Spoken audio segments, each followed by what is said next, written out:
everybody. Welcome to The Banished Zone, the show about flesh and blood that is bright and full of lights. More than human. Did we already make that joke? No, it's Okay. more than human. Yeah. More human than human. You What's know it- that song?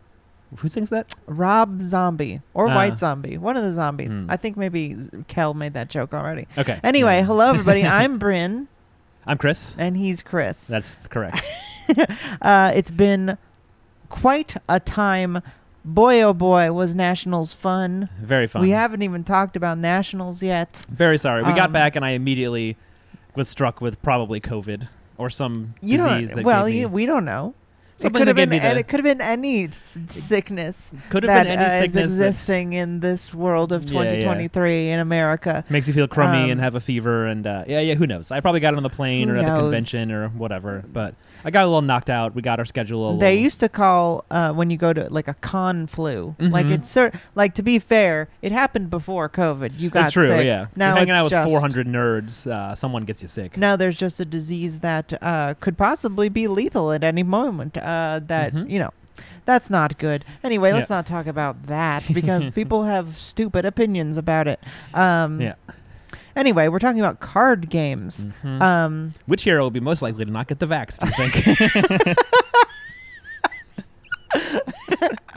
Leave a comment. No, we're not talking about We're that. not talking about that. But yeah. we Cut this did. out. Yeah, I didn't get miraculously did not get sick. Yeah, you never Um, got sick. I didn't get sick, and then all my friends have also gotten sick, and I'm somehow some sort of superhero. You're solid as a rock. I'm the unbreakable guy. I'm Bruce Willis from Oh yeah, Unbreakable. I can't he get realizes sick. he's Superman because he never called in sick Yeah, to work. because he never gets the sniffles. Yeah. But yeah, so we went to Vegas. Everybody already did their. We're always kind of lagging behind, but it's because we're marinating. We're really like saucing it up, our opinions and our thoughts about what's cool, and we get to have a lot of hindsight and always be right. That's true. Everyone else pulls it out of the oven half baked. We let it really get a little too crispy and burnt, but it's still good. No, that's when you know the pie is well done. Yeah. Is when it's got a little crisp on Sending there. back my cherry pie and being like, it's way too red and juicy. I want this to be dark brown, like a steak. Somehow. So Chris was invited to Nationals because Mhm. he won, as you know. What did you win? I got top 4 of a draft Road to Nationals. Road to Nats. That was good enough to be invited. I also, it turns out, had plenty of 90-day XP to just get invited off that. That's right. But they don't really tell you how much you need, so So, I didn't know. and as you also know, I top aided 2 Road to Nats and did not get into Nationals because I lost in the first round. It's a real heartbreaker. Which I've complained about before, and I will continue to be annoyed at. Sure, yeah. Hey, at least Philip, who beat you in one of those top Oh 8s. yeah, Mr. Fabry. Mr. Fabry Phillip. himself. He made day 2 of Nets. I think he did Yeah. decently well. Good so job, Philip. He didn't like go 0-3 drop and then waste his defeat of you. No. Not that it would be bad. And if how he did had. you do? I ended up 7-7. I did have a draw, so I was technically like 7-6-1, but 7-7 is easier to say. Right. I did. My draw was in draft, so I only had one actual loss in draft. I went 2-1, 2-1 in both of my pods. So that was 4, and then I think I was 3-4 in CC. So I did better in the draft portion than in the CC portion. I started off hot in CC. I went 2-0, and after this weekend, I realized I've played in 2 callings, 2 battle hardens, and then nationals. And every event, I win at least the first round, like win round 1 every time, which is weird. This one I went 2-0, so it was like nice little hot streak going, but. You went 2-1 in CC and then 2-1 in draft? No, the first day I went 2-2 in draft, which is interesting because then it's like, I think the way they used to do it is your draft pod was random, and then after that you played CC, and they switched it up for this one to do, I think the Pro Tour was like this too, that you played CC first and then got into a draft pod based on your record. Right. So I was in a pod with a bunch of other like decent but didn't do amazing players, like went 2-2 and felt like I was in a really good spot in that pod, and some of our friends who were like 3-1 were in pods with like much better players and felt like it was tougher. Sure. So it was interesting that like that can be an advantage or a disadvantage. Like if you go 4-0, you'll have to draft with incredible players. Right. So it was 44 countries and 44 champions. Mm-hmm. according to the article that was just posted last night, Lexi was the undisputed queen of the hill. I guess they say queen of the hill. In New Zealand. The heap this season, whopping a clean 400 points. Yeah, she got a lot of points. Let's see. We've got Lexi. Most people were Lexis. There was some fun things. Uzuri got a top 8, got a 1 in Greece. I think Bolton won in I was gonna say Bolton, the Netherlands. Bolton won twice. I think Kano won a couple times. Like, there's a lot of heroes got like a couple wins, and then some of the like more meta heroes like Dromai and Bravo I think got more, and then Lexi was the undisputed best deck in Nationals and got the most wins by far. It's pretty weird. Bravo, like, Viserai won 1. Yeah. It's still weird to look back on like how Lexi was like decidedly off meta when I picked it up and like barely had any LL points. Yep. Got that cold foil New Horizons on the cheap. Weirdly, yeah. It felt expensive as hell at the time. I bought a cold foil New Horizons for your birthday. It felt we had just gotten into the game, so it was like, wow, like $100 for a card. Pretty crazy. I'm sure it'll dip a little bit now that she's close to Living Legend. Yeah. You think so? No, that's not usually how it happens. It takes a couple of weeks before people are like, okay, I guess people she also has to actually be not available to play. I don't know. People aren't like immediately most people aren't immediately selling their cards, especially because Riptide uses it sometimes. Yeah, you can use it in Riptide or 2 other Rangers. Azalea. That's true. It's like people might just experiment more now that they're not running it in Lexi. The Azalea like Sandscour build that uses New Horizon is pretty good. So maybe Azalea is just like the best Ranger after this. But I went to Nationals and I did not play in Nationals. I played mostly side events, or I played in the Battle Hardened at the very end, which I was not sure I was going to do. But I did okay in that. You did pretty good. I went X4. And my final opponent was a Brody Spurlock, who's a lovely guy. The Battle Hardened killer. But I definitely was like, oh shit, okay, well, definitely. I mean, I was X3 at the time, and then was like, well, I'm definitely not in top 8. I sat down and I was playing Vincent. Brody was on Chain, and there was a moment when I got Nazareth out, and Brody like had this like look on his face like, what? And I was like, oh shit, I did something good. Does the card got 0 to summon it? Yeah. Right? Yeah. Well, you have to have exactly 6 rune chance. Yeah. And then you have to play it as an instant. I can see why that would come as a little bit of a surprise, just like you stacked up. How did you get to 6 rune chance? Did you have to read the runes or something? Of course I had to read the runes. Okay. It was I don't know. Who cares? I mean, like I just like you did something. It just feels like very unexpected. Where you're like, okay, play this thing without go again. Go to this many rune chance, then do this. Now I have an ally, and he's like, what? Well, I still hit that turn. You attacked the ally too? I at least. I think I actually did a different attack. Okay.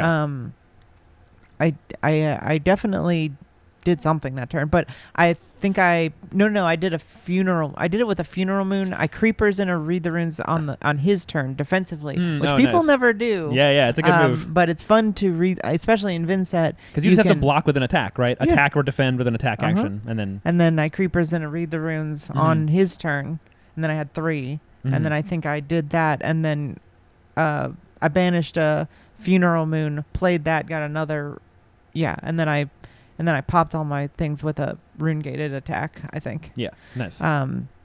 So he was like, oh, wow, okay, so 12 and Nazareth? And, he was chained, so he did win, but he was like, okay, what do I do? Do I kill this thing? So it was a fun game. It was what I'm trying to say is that it was a fun game. Yeah. He's a great player. It was a great time. I also won 2 out of 3 games in UPF, which it's pods of 4 people, right, that you have to compete in? Yeah, so let's take a moment and talk about UPF. We also will be talking about another aspect of UPF here in a second, because we haven't talked about fucking round the table. Oh yeah, but yeah, first you have beef with competitive UPF. Well, right? no, hang on. I don't want to Not beef. complain. I wanted to say that lots of people don't play UPF, and I think the reason is that it's not usually an event. You can't go and like have an armory for UPF, or at least there isn't like a good way. Not a lot of places do it. Yeah, they only recently like made it possible in Gem to run an armory that was UPF, I think, like months ago. They definitely don't have a way to you do UPF and Gem that's real right Yeah. now. Which I will get to. Yeah. And I don't want to come off as complaining. I had a great time. And I completely understand why it happened. It is Gem's fault, though, that something kind of annoying happened to me. But I played UPF for the first time at Baltimore, the Pro Tour, where James White was playing. Oh, yeah. He was the... he was playing Taipanis, yeah, the adjudicator. Yeah.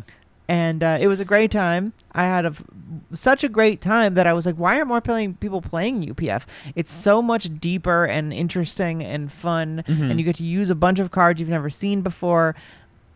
It's a different kind of grindy. It's a different kind of... And you can play heroes that are LL. You know, it's like everyone's clamoring for Living Legend format, but you can play young Viserai, you can play young Icelander or Oldham if you want to. It's true. You shouldn't do that because you will not win. Yeah. But that's the thing. I think people just like, it's this big weird thing that not enough people are playing, so that people don't... It's not supported enough is the truth. Is that not necessarily LSS's fault, but just generally...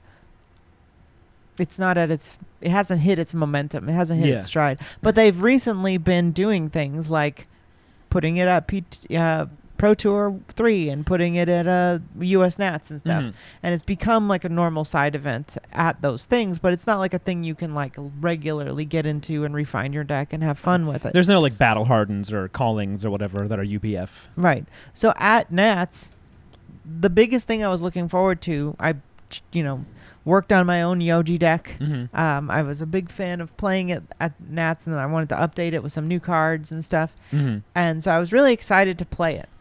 And at Nats, the first round, I lost by this much. I got a little bit robbed by the luck of the draw. So I was like, okay, well, that's fun. But then I won my next pod. And what I found out is that Gem doesn't... So here's how it works. If you've never played UPF, just so you know, in a tournament, you are a pod of 4.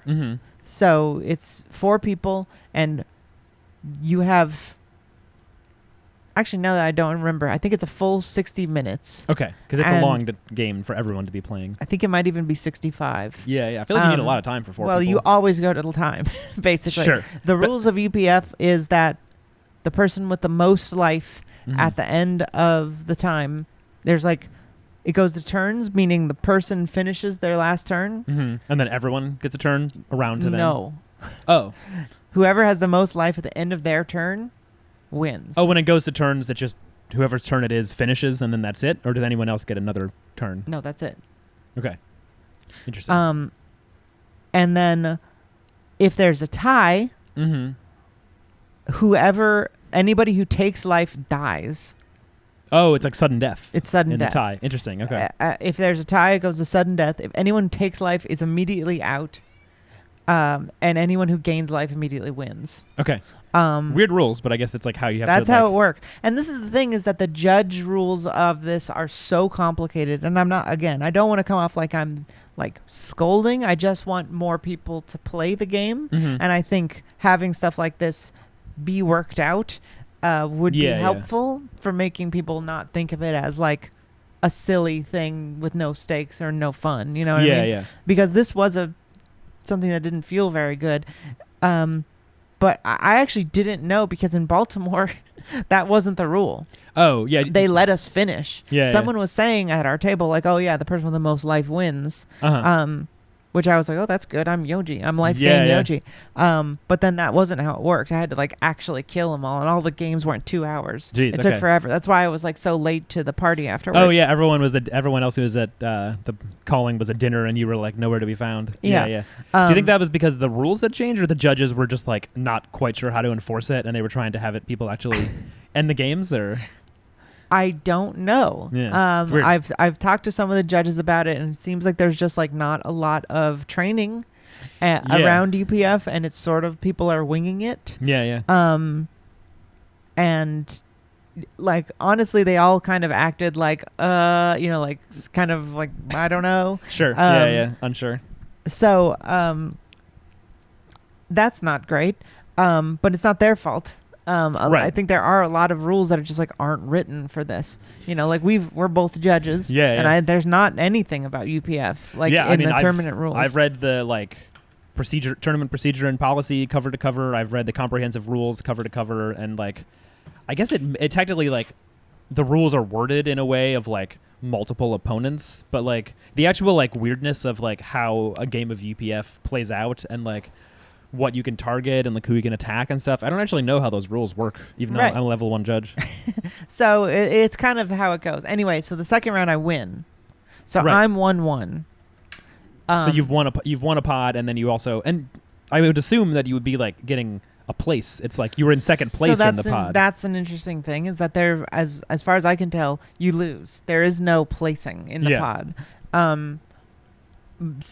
But what I found out at the end, because the top pod was two O's, 1-1, and an 0-2. Yeah. And the reason is because the way the pods are created in Gem is as the table numbers, as if it was a regular, like battle hardened. Yeah. So there was 3 1-1s, and then in any other battle hardened, one of them would be paired down, and the seating doesn't matter. Like all the 1-1s are seated on one side, and the seat of where that 0-2 would be doesn't matter. Yeah. So in this case, it absolutely does matter. Because you got paired down and then you weren't in the top pod. One of the 1-1s should have been in the top pod. So I would have had a chance at the gold foil. Instead, a person with 0-2 had a chance at the gold foil. Everyone in the top 2 pods was a little annoyed at this. Yeah. And it caused kind of a commotion, started a lot of problems. The judges had to run to talk to SEGCon. SEG couldn't do anything about it because they're not allowed to change things in Gem because that's tournament fraud. Yeah, because you said when it happened, everyone was like, oh, that's incorrect, right? Like nobody was like, oh, yes, I made it. They were all like, everyone, this including the judges, thought that was wrong. Yeah. And because like what sense does that make? But you can't. Yeah. Yes, but again, that's how Gem works, and you can't change it. Right. And so the problem is that which makes sense. There isn't, and again, no hard feelings to especially any of the judges who are all doing a fantastic job. One of them knows who they are. I know they listen to the show. Cool. And beautiful stuff. It was a great time. It was a little bit of a sour note for me. Yeah. And because I think that me or the other person who was in the second pod should have had a chance there. I think everyone agreed on that. So this is just a plea to LSS. Yeah. I know that there's already been like letters written, like people do know about this and know that it needs to be handled. It's just like a whole thing. But it's hard for me to imagine because it's like Commander tournaments are run. So like there must be software for like figuring this out, like how a fucking like 4-person tournament should be run. Yeah, I think Gem is not in-house from what I understand, right? It's like they hired a company to make it, so I'm sure like it's a lot of process to be like telling them what they need and then waiting for it to come back and then like seeing if it works, and they can't. I don't know. It seems really complicated. Yeah, and it was also annoying because I won my the last pod too. Oh, yeah. So I was like, well, I feel like I could have won. Sure. Yeah, totally. Yeah, that's really annoying. Especially knowing that they were playing by the life gain rules. Yeah. With life gain rules, you had the best deck. How many other Yojis were there playing total? I don't know. Like at this, I didn't like count. Oh, I know there was a couple other Yojis, but how many people were playing in this side event total? How was I supposed to know? You didn't know, but it was like big enough that you couldn't. It wasn't like there were 8 of you. It was like kind of a lot. 8 of me, what? Like 8 people. No, it was a whole row. Okay, it was like like a lot of people. I don't know, probably 50. Okay. Yeah. Yeah. So, but I just want to say, all this aside, get into UPF. Like, if you It looks can, fun. check it out. And I think more people will now because of the next thing we're going to talk about. Yes. Which is Round the Table. Mm-hmm. Round the Table was finally announced. They had it at Nationals. Uh-huh. And I wasn't allowed to look at it because it said Ira on the back. Yeah. If only you'd been able to spot that, because you looked at it and then you were like, oh yeah, the lady I took looked it at back. it in my hands, and then Francesca was like, "Oh, actually, we can't." Yeah, we met Francesca, Francesca, I'm not sure. Francesca. I think that's her name. Yeah. Who's the North American OP head. Mhm. And she was so sweet, really cool person. And she had the box of it, and there was nothing in it though. It was just empty, so I didn't see the mat and I didn't see the decks, but I did see the box. And then when I tried to read the box, she was like, "Oh, don't look." So I didn't get to know that until it was actually officially announced. Yeah. But it was very cool, and I think that the product is very cool. It does look very cool. It looks like, yeah, because we definitely had the theory. I think we said it on the show at some point that we knew the professor was making a product for them that wasn't like a box, and we knew he was the most down on the Dory vs. Rhinar classic battles. So it made total sense that it would be some kind of like casual intro kind of product for the game that would be like a thing you could buy to play with your friends. That was like hit the mark better than Dory vs. Rhinar. I think a lot of people, not myself included, until James White said it's not the PvE product, right? That it would be the PvE product. Oh yeah, I'm not holding out hope that it comes out this year, because they basically were like, he said no, it wasn't going to come out this year. What's that? James White said it wasn't going to come out this year. Right. Yeah. So I didn't think it would. He did say it would come out this year, last year, and then that's why I thought it would be that. It was a fair assumption, but it isn't. So, yeah. But this is very cool. I think the cards look like great UPF cards. Melody looks extremely OP. If you can set up, well, I guess it depends, because like the combo people are talking about where you make a bunch of like silver and gold and stuff to draw a million cards. This is to do the, what is it called, final act? The final act, where it gets +2 for each card in your pitch zone or something. People are sort of theorizing a combo where you like make a million. It's not a theory. It's definitely possible. Yeah, it's but I'm just saying we don't know if that's what her deck will do in the UPF like pre-con. This is final act, by the way. Final act, yeah. Take a look at it. Take a look. You get +X, where X is twice the number of cards in all pitch zones. I don't know what you mean. Well, I'm just saying that the way to make an attack for like 30 is to have a ton of cards in your deck that make silver and gold and stuff, and then pitch a ton of blues and then play it. But we don't know how close to that her deck can get. I guess what cards do we know that are in this deck? Yeah, we got interlude. Lots of coppers are being made. Yeah. How you get that many cards, like... It depends how many blues she has in the deck. Like if she has it's enough. It's all blues so far. A ton of it is... All the songs are blue. And they're easy to play. Like my guess is she'll attack for like 14 on average, not be like it's not going to be like the full potential of this card. Well, this is kind of how Guinness works now. Yeah. It makes... It's a draw a gazillion cards. Ooh, what if people, not Melody, but Guinness is the build for Final Act? We can't play it. It's Bard and Merchant. Yeah. Oh, yeah. Well, that's a good point. I take it back. But you can make a copper every turn. Yeah. Target opposing hero chooses and creates a Might, Quicken, or Vigor token. You create a copper token. Go again. Yeah. So, every turn you can make a copper. Yeah. And then you have to pitch 4 to draw a card, right? Yeah. So, I don't know. It seems pretty doable. You can get close, yeah. Maybe you can't do 29 damage. That's my guess. Not 29, but like 15. That's a big final act. You'll definitely close the game out with that if you get to. Yeah, but you're kind of going to see a target on your back. But I feel like it's probably balanced, especially considering the way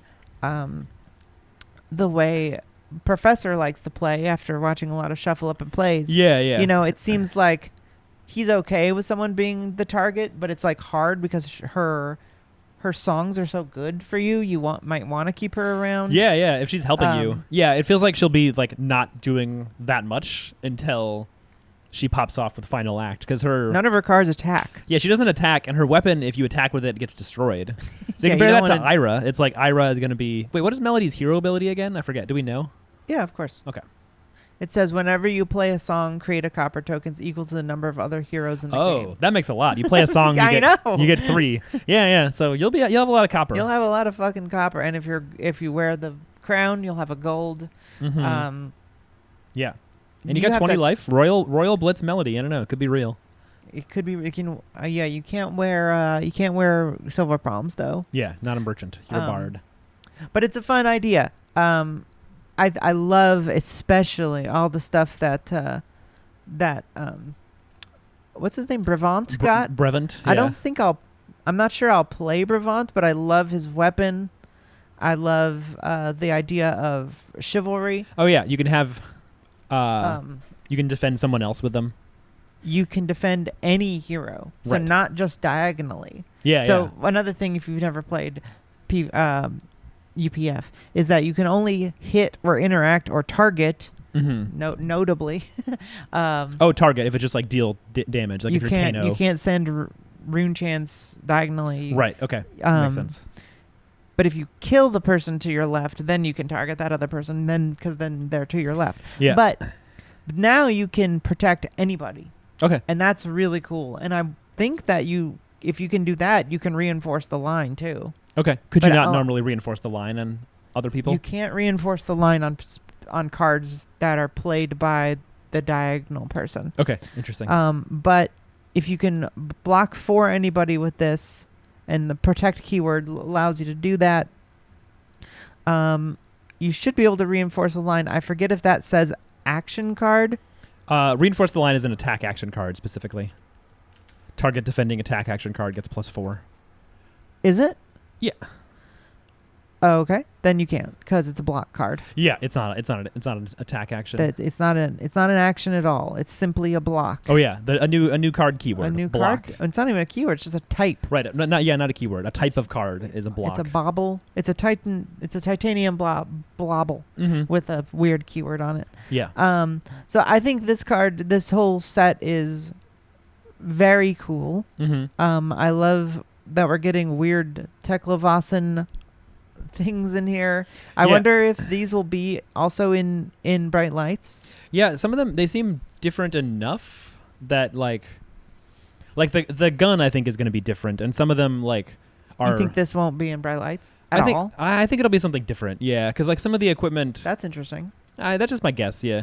Why? Some of the other equipment is like worded as like caring about how many heroes are in the game. So I think and also Professor Teklevasen has like a slightly different text to regular Teklevasen. So yeah, I think it's just all going to be its own thing. And I think because people sort of talked about like how it is a little weird to have like a YouTuber become a Blitz hero in Flesh and Blood, but this is like it's only for UPF, and it's kind of a reskin of an existing hero. So it's like it's not really like a unique, like it is a mechanically unique hero, but there's no reason to play it outside of UPF. So it doesn't really change like the main game. But who cares? Yeah, I mean, I don't really care. But like, people don't always like it when you go like Universes Beyond with your stuff. It's not a Universes Beyond. He's one of the guys who made the thing. I know, but I mean, if James White was a hero, it wouldn't be weird, would it? I don't know. If James White was a wizard or something, and he had his like face. Yeah, that'd be cool. That'd be fun. Yeah, no, I don't think people would be mad. I don't think it matters. I don't know. People have weird sensitivities about shit that I don't They did understand. make that one that was like the Rudy is a hero. The guy's daughter, right? But that's not really in the game. It's not quite real. You can't get that card. Yeah. I guess the same is true about Rudy. Yeah. Rudy, you can't this really is get literally in the fucking game. So yeah. But I think it's like, I don't know. He's a guy. Yeah. It's just a guy. It just looks like a guy. Yeah. It's definitely minor. I don't think it's a big deal. Well, I think we've talked about this before. I'll keep this up. I think we talked about this before, but like, I'm not conceptually against Universes Beyond as a concept. Yeah. Even for Flesh and Blood. I know some people are allergic to it, but I really think it's because of like, I feel like people are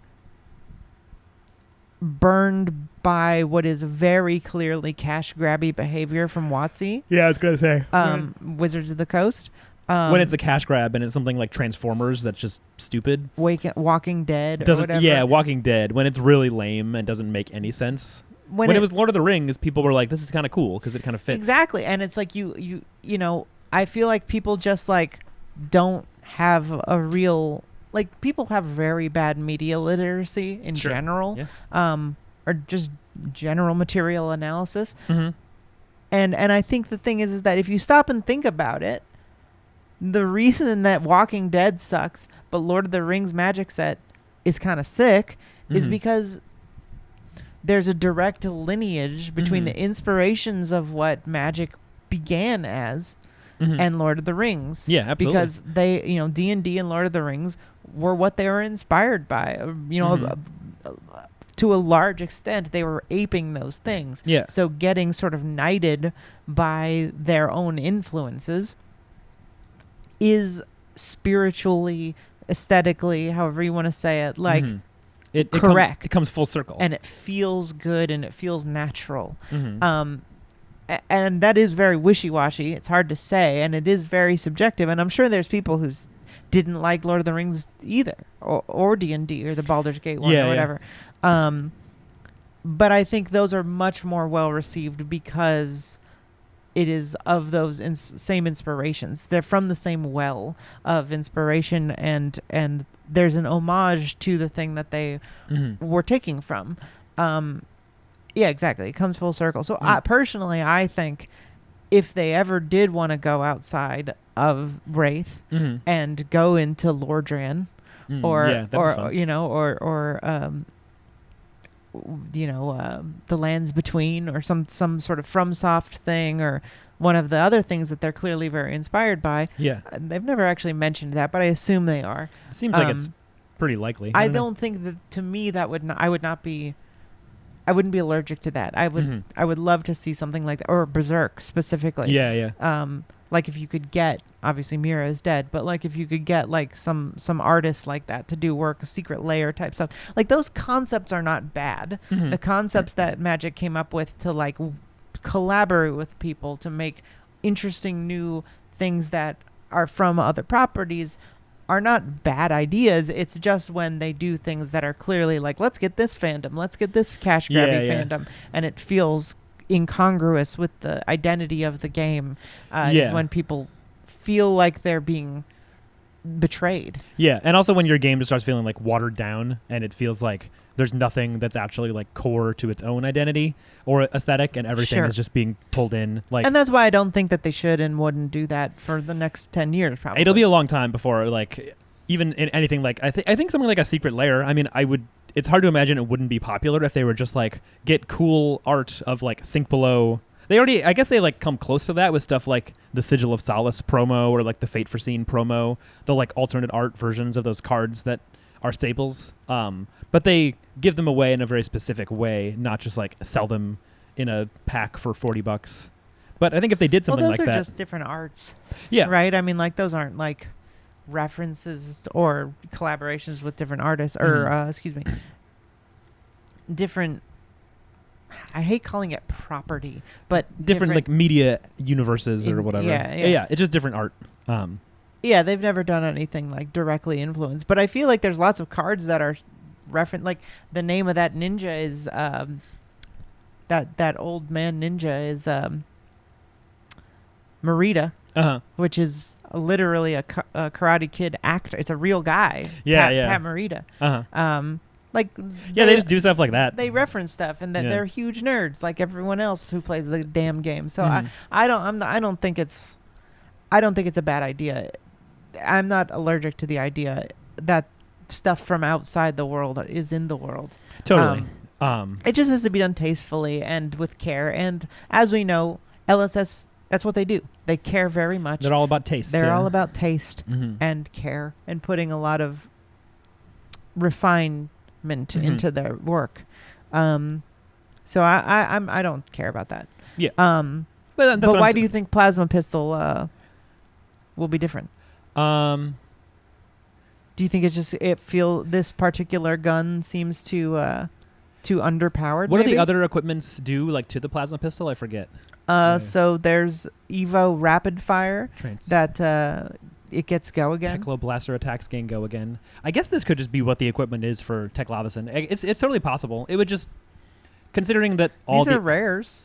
Just considering all the other heroes have wildly different stuff. Like Ira has some weird tiger stuff. Like she has new feet that make tigers, and Bravant has like guardian stuff that she still has Edge of Autumn. Do we know that? I think so. Says who? Great point. People are. I thought they did. I think people were guessing because Ira doesn't have a cold foil, and so they're like, it's probably Edge of Autumn. Edge of Autumn cold foil. Well, no, it wouldn't be cold foil because that already exists, and they don't reprint cold foils. So like the other weapons, actually, that's probably that. Now that I think about it, is perfect evidence. If the other 3 weapons in this set are in cold foil, like, ooh, that is a great reason to think they're going to give the gun or whatever it is from Bright Lights as an armory promo, because new token weapons from draft sets are always armory promos. And I've been saying that this hero, this version of Teklavison, is not a reskin. It's like Dorinthia Quicksilver. Yeah. And she didn't get cold foil Dawnblade. She got Dawnblade Resplendent. Right. Cold foil. Yeah. It's like sort of a way of skirting around or same with Bone Basher, where it's like Bone Basher is Romping Club minus the extra text, like minus the effect. It's also simpler. It's more simple. Yeah, maybe this one is more simple than the other one. But yeah, I think that would be my evidence, which I'm pretty sure that the other weapons can come in cold foil. I think that's people's evidence for Ira having Edge of Autumn is that it said there's 3 cold foil weapons. Or is there Kodachi cold foil in Welcome to Wraith? No, I think it was an armory promo. Like Welcome to Wraith era armories, you could get Dawnblade and Anothos and Kodachi. Damn. I don't think they're that expensive. Sure, they're only hundreds of dollars. Yeah, I don't know. Well, also you have to get the reverse one, cold foil as well, so that needs to be in Crew First Edition. Right. You have to. Well, if you're gonna have one, why not have the other? Why not? But yeah, I do still wonder if like some of these cards, Mechanical Strength, Apocalypse Automation. We had some interesting questions. I still don't know the answer to this question. We've talked about this in private, but not online. Oh yeah. I asked it on Twitter, but nobody really understood what I was talking about. But you brought up that this card says play only if you have 1 more Evo equipped. So if you have an Evo, it attacks up to X target opposing heroes, where X is the number of Evos you have equipped. So it attacks a targeting opposing hero. The thing is if you play it and someone has an Arclight Sentinel out, can you target it? And if you can target it, and if you must target it, does it also hit an opposing hero? Yeah, I have no idea how that would work. Like, because if it's able to attack heroes multiple times, but you must choose it. Well, actually, now I think about it, maybe it would just fizzle, because if you target Arclight Sentinel, you close the chain, so none of the attacks, even if you could attack multiple people with it, that would all fail to resolve, because the whole attack fails to resolve because you attacked Spectra. Every other attack, every separate instance of the attack? That's just my guess, is because it's like the way it basically... Because someone asked and Joshua Scott said they all happen simultaneously. Okay. But wouldn't that be different, different instances of an attack, or just that one? Yeah, I would be curious. I'd be very curious on the ruling of that. Yeah, that's interesting, because it's like I would think of it as like an attack trigger. Maybe like that's how the game will treat it. Is like when you attack, it also targets other heroes at the same time, and if you never get to your attacking step because it fizzles. I don't know. I assume they'll put out a whole rules like reprise about this, because I honestly have no idea. That's what I'm so happy about around the table is that they have to put out a rules reprise of UPF. Yeah, which is like so necessary, and totally. They've been unable to get to it because they're very busy and it's like a very small team, and I'm not mad about it or anything, but it it does seem like you should have done that if we're putting on tournaments at this point. Sure. Yeah. I mean, this will, I'm sure, be many people's first introduction to UPF and get way more people to play it. And maybe even get stores to do like events where it's like around the table armory. Where I know. It's like I'm very excited. I love UPF. Yeah. That'd be cool. It's so fun. Everybody, I got to tell you, it's so fun. Okay, so let's get to the main thing everyone is excited about. We have had Bright Light spoilers, which we saw last time we talked about Bright Lights. We just saw the new hero, Teklavison, Esteemed Magnate, and his power, which is slightly different than Professor. Yeah. And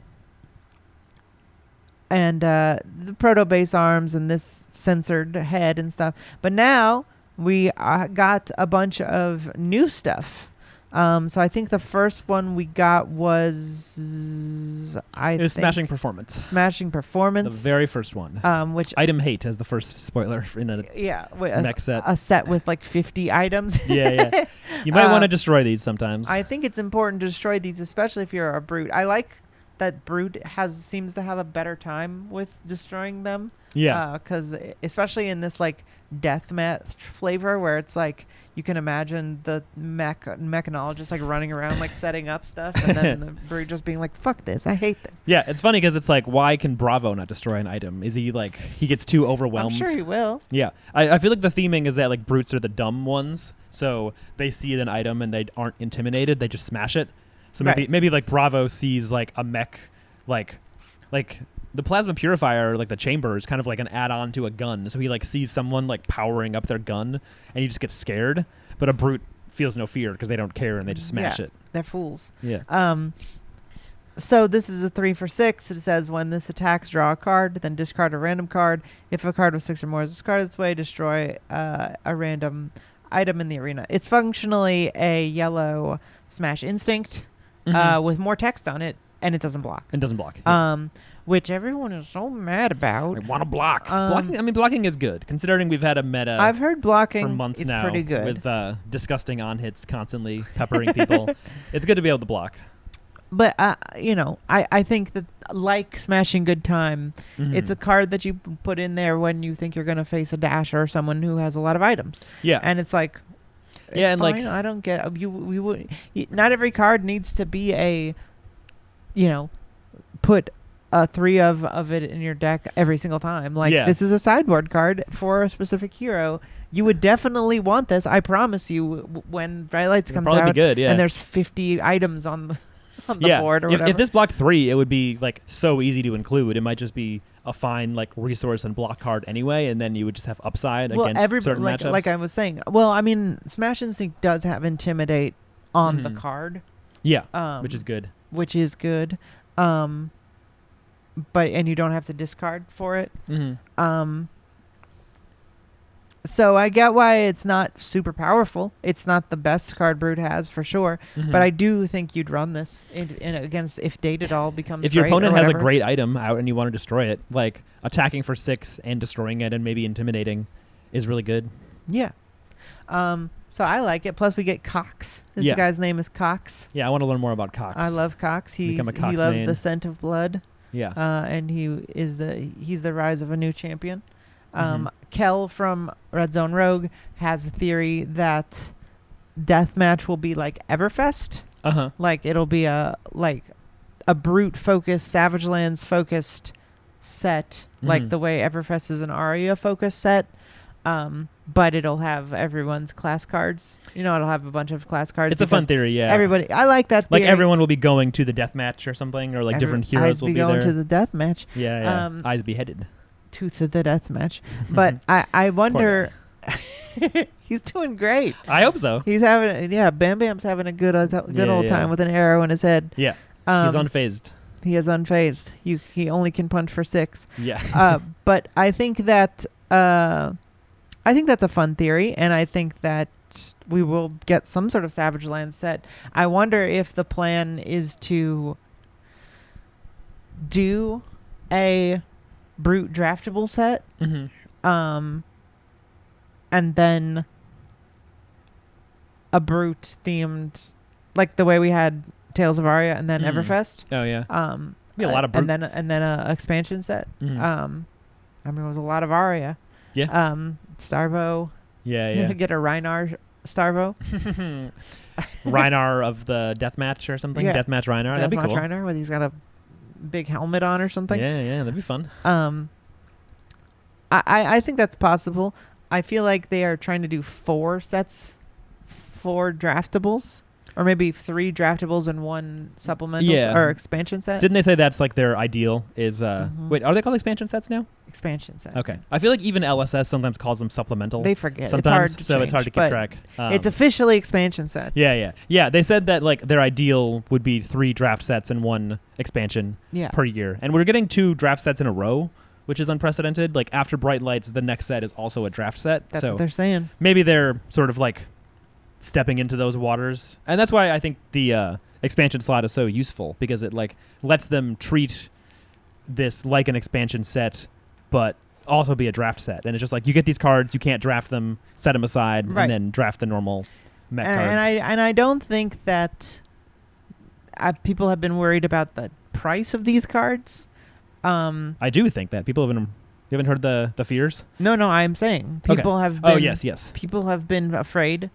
And my feeling is these will just be about as the same pull rates as any other Majestic. Like, Yeah, I think. if you open a box of Everfest, how often do you get a Revel? Right. I just opened a box of Everfest yesterday. I didn't get a Revel. I didn't get a Swarming Gloomveil. Yeah, how many M's are in the set? Like 60 or 70 or something? Like, It's not that much, but it's No? Okay. it's a lot, and you don't get one every box. Right. You will of a probably specific get one, yeah. Yeah, so to get 3 of, I would assume these will be the same price as those cards.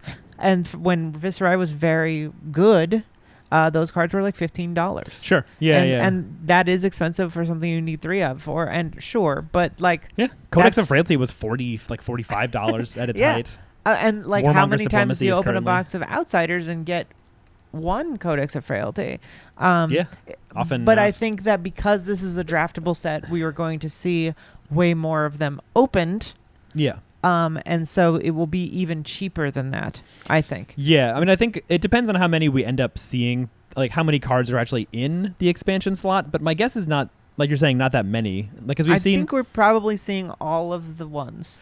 Yeah, like we're going to see them all By before. this weekend, we will see the Wizard one and the Mhm. Guardian one. Wait, have we seen the Guardian one? Not that I know of, no. No. Yeah, so you think like 1 card for each class, and then it looks like there's a couple. You can get Tunic in this slot, so there's going to be some reprints. So Well, we know there's one. right, we know there's one. Maybe it's just Tunic. Could be just Tunic. It could be Command a and couple Conquer or more. something. I don't see why they do that, but Yeah, Command and Conquer item, who knows? But yeah, like it's probably 1 for each class that's not in the set. So, and then if there's reprints, like maybe at most there's like 15 to 20. Like 20 would be the ultimate max. I'm excited to see. Oh, wait, does it say on the website? Maybe it says on the product sheet, and we're just It says on the product sheet. how many expansion slot cards there are. Yes. Let's check take that a out. look here. I'm gonna turn this off so that it's not annoying. Oh, yeah. But on the product, on the product sheet, it does say. Well, actually, I don't know. Let's see. It says we're leaning in like we're squinting. yeah. 1 Fabled, 7 Legendary, 46 Majestics, Rares, blah blah blah. Tokens, marbles. Token/expansion slot, 1 per pack. The expansion slot may include content that expands any class or talent. Mm-hmm. So it doesn't actually say how many there are, It but doesn't say how many there are, but we'll know eventually. One thing that they mentioned in the Bright Lights spoilers Mhm. is that there would be expanding the story within the wider world of Wraith. Right, yeah. And we haven't seen anything like that. So I'm very curious as to what that would be. I mean, my initial assumption with that was that it just meant like stuff that's not necessarily happening in this set, because beforehand, like, hello cat, you trying to be on the show? Colette is on the show now. Like, you know, once it was like a Monarch set, it was like they were all. It's okay, Colette. Every card and like event was in the story of Monarch. No, I know, but it says expand the tournament card pool of classes and or talents outside the core focus of the product, which is what I think we're seeing now. Mhm. And then it also says expand the story within the wider world, the story within the wider world of Wraith. And that feels like something else. Maybe it could be distinct, yeah. Like not just meaning like we're going elsewhere, but it's like something like cards that are not, especially because it says the tournament card pool and then it says the story. So is They're it like different things. the story card pool? Like, I don't know, something like Corsham or something weird that's like not really meant to be like a super playable tournament card, but is meant to be fun. I was thinking they'd be some sort of weird, like, serialized story cards or something that like aren't even playable. Yeah, that'd be cool too. That'd be fun if it's just some kind of like that's actually a really weird interesting collectible idea. card. Yeah, like a full art card that's just like an event happening, but it's not a card you can play. It'd be weird. Yeah, I'm very curious to see what they mean by that, if anything. Don't knock anything over, Kat. The cat's making a mess. She wants to be on the show. So what we've seen is classified files we have expansion files, and then everything else is called classified files. So they released a really weird article, very in theme, called Bright Light Spoilers. And it says, greetings, valued new employee 5245. And I'd love to know if that number means something. Was it 0451? Yeah, 0451 brain is like clicking with that thing. Uh-huh. But it says that we're going to learn about the world around us and be logged into this database.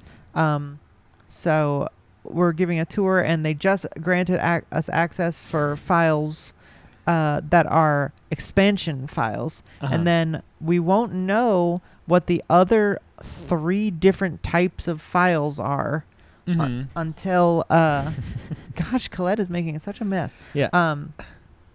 I guess we can count here how many like spoilers we're getting. Oh, and 2 of them are hero reveals.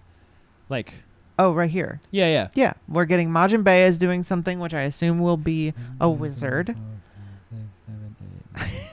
And then Team 12. Covenant is doing something which I assume is a rune blade. Or it could be generic, but yeah, probably rune blade. Well, because Zach is all about rune blade. He's like a big briar head. Big Viscera head. And Viscera head, excuse me. Right, and then 3 Sorry, floating. Zach. Yeah. He was a briar head too. He liked briar. But then we're getting 2 We're getting the heroes, yeah. So, yeah, if that's all the expansion slot, like, new cards, then that's 12. And so it's like, if it's just Tunic, it's 13. Maybe it's like a few reprints, and it's 15. So I still want to know where the Guardian card is. Maybe we won't get a Guardian card, or maybe it'll won't be spoiled. Anyway, and then we're getting 3 different types of other files. I'm maybe those days are just like the 3 days of like a big spoiler dump where people are like constantly doing, like the ones we got, commons and rares and stuff, which is probably the truth. But who knows? But we shall see. I would love to see some weird kind of story cards like you're theorizing. I don't know what we're gonna do. Yeah. But I think that proves your point that if there's only like 10 new unique cards in the expansion slot, then even though it's like hard to hit an expansion card, then it doesn't really matter, because like if you hit it, it's going to be a majestic or legendary, and there's less of them. So in terms of rarity and the fact that they're all class cards, like the cards that are expensive, stuff like Codex of Frailty is more of an exception, or like Revel and Runeblood, where it's so insanely good that you need to run 3. So I don't think we will need. I do not think that Smashing Performance will be very expensive. I think that, considering it's, my guess is, and again, I don't know anything, but my guess is, considering the way Everfest worked, you get 8 M's per box. A lot of them are stupid that you don't want. So I got 2, just as an complete example. Last night I opened a box of Everfest for old time's sake, because I just wanted to open some packs. You can still get cold foils in there, and I got 2. Yeah. It's first edition. It's a great time. They're never reprinting it. There's only so many hundreds of thousands of boxes of it out there. Yeah, I got a cold foil stalagmite, which is, this is not Market Corner. I'm not giving advice or anything, but it's so fucking cheap, and it's not like they're not going to print an Ice Guardian again. It's one of the best cards they've ever printed. It's crazy, and it costs very little money. Right, or you can just play it in Starvo in LL format, if nothing else. Like, maybe they'll decide Ice Guardian is too good. Like, it's for a while, like a couple of years maybe. I don't think so. Yeah, I don't. They said they'll reprint stuff and let you use the cards, so they will let you use the cards. Chain LL'd, and then we got another Shadow Runeblade that same year. That's true. So I think it'll be at minimum or at maximum next year we get another Ice Guardian. Oh boy, that's my personal feeling. Yeah, that card is insane. So, but I just think that they're going to be as easy to hit as an Aether Wildfire. Yeah. And that card also is very expensive when it was a staple in Kano, but Kano was never so good. Even I don't think Smashing Performance will get that high. I think the highest any of these cards will get is $15 to $20 per piece, which is again a lot of money for 3 ofs. You got to pay $60, $40. But yeah, it gets but diluted. Smashing Performance is going to be a $5 Majestic. Come on, let's not be crazy. Yeah, because they all get diluted down by the fact that they're just for one class. You're going to be drafting, and you're going to hit this, and you're going to be like, wow, who gives a shit? That's what's going to happen. Like, yeah. Wish I could play this. Unlike this, The Tome of Imperial Flame. Yeah, Which this is- card is a little silly. which is Mara Ferris's spoiler card, which is disgusting. Mhm. I find this card insane. It feels so good. Yeah, Just like read what it says. It's cost nothing. Yeah. You play a red starter. Mhm. Okay, you're Dromai. Yeah. You play a red Pretty starter. You have any amount of cards. You have an arsenal. Mhm. You if you're Royal Dromai, which if you're running this you absolutely should be. Mhm. I feel like people were playing Royal Dromai before, Yeah, just to Um, have gold, and then they switched off of it to have more block. But but it was good. It was playable. it's very playable. And now if you're running this card, obviously you be Royal, and then you draw 2 cards. Mm-hmm. So it's a free. What other card does this? Well, then you have to pitch 2 red cards or banish your hand. So you No. don't just get to keep the cards in your hand. No, I know. But you're just saying. But then you pitch for nothing. yeah. You just get to for the first time in the entire history of the game. Yeah, you get to pitch for nothing. Very cool. Like a core rule of the game, you can't pitch for no reason. Now Yeah. it's like you can pitch. Now you can just For pitch nothing. 2 red cards for no reason. You make 2 ash. Mm-hmm. You have 2 floating, and you have probably at least 1 other card in your hand. Right. Well, yeah. If you had 2 cards, you had 2 cards in an arsenal. Uh-huh. You still have a card in an arsenal. It's definitely like people have compared it to Art of War, where it's like a card that doesn't block, and the bigger your hand when you play it, the better off you are. Because like if you play this and just like only are gonna have 1 card left in your hand, it's harder to like make full use of the resources you can gain. Versus if you play this on a 4 card or like 5 card hand, and then can choose which cards to pitch that you don't really want, choose which ones you want to keep. It can let you play like multiple expensive dragons, because you can like use the 2 floating to play a 2-cost dragon, and then you can pitch into Flamescale, make 3, play a 3-cost dragon. You've made 3 ash. yeah, it's nutso. Someone was pointing out an Emperor or Bill. Yeah. Was pointing out that if you have this and any other card in Emperor, you can play a Command and Conquer. Yeah, you can. If you're running Emperor with Waning Moon, you can play this. Use the 2 floating. This is an action, so it turns on Waning Moon. Use the 2 floating to attack for 2 arcane with Waning Moon. Then pitch a red into Flamescale Furnace, gain 3, search your deck for Command and Conquer and attack with it. So it's 8 damage off of like, how many cards is that? Like, because you play this and it's like, you're just Royal. So it's like basically card neutral other than playing this. So by playing this, you get to deal 2 arcane and then attack with Command and Conquer. Yep. It's a 1 card Command and Conquer plus 2 arcane. Yep. If you have enough reds in your hand. It's crazy. It's this crazy. card is. I don't know, man. I might have to play Dromai or just play Fi. I don't know. When's Lexi Oh LS? yeah, you can do this with Fi. No, I'm saying play Fi to farm Dromais. If Dromai is this pushed, But you can play this with Fi. I don't think it'd be very good. Why not Royal Fi? Because ninja headpieces are so contested, like Mask of Momentum or Mask of Pouncing Links are so powerful that it's like giving up a lot to become royal versus just like giving up Crown of Providence. I mean, you could. So you do this, you draw 1 card, You just don't really care about pitching red cards in and Fi. then you pitch 2 red cards. Oh yeah, that would Like- that like would be pretty bad. Flamescale yeah. Furnace is good sometimes when you're like red flooded. It's a Dromai card and an Emperor. It's mostly a card, for Dromai sure. card. I'm sure people will make weird builds of Fi with this, and I could be wrong that it ends up being good, but that's not what it screams to me. It's more like I just meant like It's screaming. if it becomes a Dromai is about to be a fucking parabolum. if it becomes a Dromai meta, I'm playing Fi again, and I'm eating up all those tasty dragons. Although we'll see. Maybe they just do this and then play 3 dragons, and then even with being able to kill them all with momentum, you're still behind. Yeah, I don't know. but this card is really cool. Yeah, very cool design. I love this whenever they card, print a I card. think, could. If Dromai is already, people are crying about. It's really funny because Nationals is over, Mhm. and we're talking to. So there's nothing to talk about. Right. You know, we have stuff to talk about. Oh, we switched mics. I just noticed. Oh, interesting. There's nothing to talk about because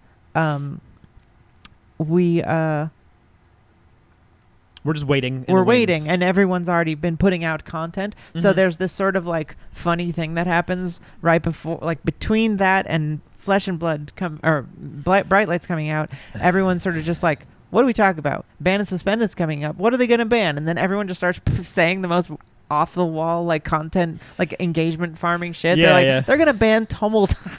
Yeah. Like I've never heard a single person complain about Tumultai. I mean, like if you had to play Dramai, but Yeah. it's not like Dramai is like has won any nationals as far as I know. Maybe she won some. It's definitely like it was 44. I'm sure she won one, but like Tumultai is very, very far from like a problem card in the meta. That one was just, I think, like about how it feels, which like I don't necessarily disagree with like that like angle of just like Tumultai is like this one of that can be cast and just like feel like it ends a game if you destroy like Stormstriders or New Horizon or something. No, totally. And it's like it feels bad if there's too much stuff like that in a game. Like I get that it's a card game and like you can win on the spot all the time. with, I've like, never good had play. a Tumultai feel as bad as like a mech doing that to me consistently with fucking T-Bone. T-Bones, sure. Yeah, No one's crying for banning T-Bone. T-Bones can do it. Yeah. And there's also a couple other cards that can do it, right? It didn't one of the protocols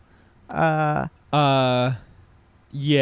There's the destroy it. it's the Meganetic this one? protocol. It's similar to Meganetic Shockwave. Yeah, But they have to have a -1 counter on it.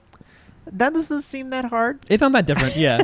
Meganetic just like makes them block with it no matter what. So Meganetic Shockwave can like destroy any blade break armor that your opponent has.